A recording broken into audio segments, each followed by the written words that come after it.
Hello, we put together this quick video to show you the differences between the original point of sale features and the new chip reader features.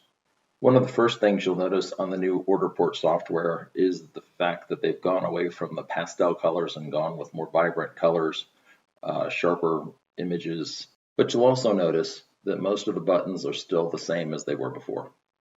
One of the first things you'll notice is that the old card swiper is gone and we now have a new chip reader attached to the iPad.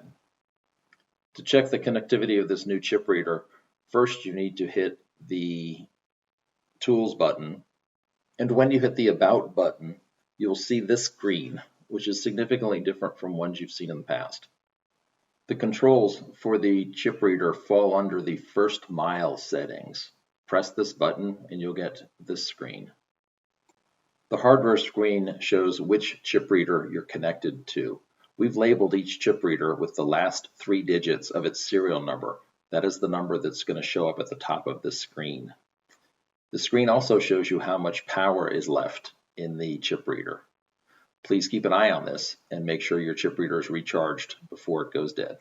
The chip reader batteries are supposed to last 2 days of operation without being recharged. One of the biggest software changes is how you access the Wine Club members to release their Wine Club packages. From the main screen, you hit the Account button as you did before.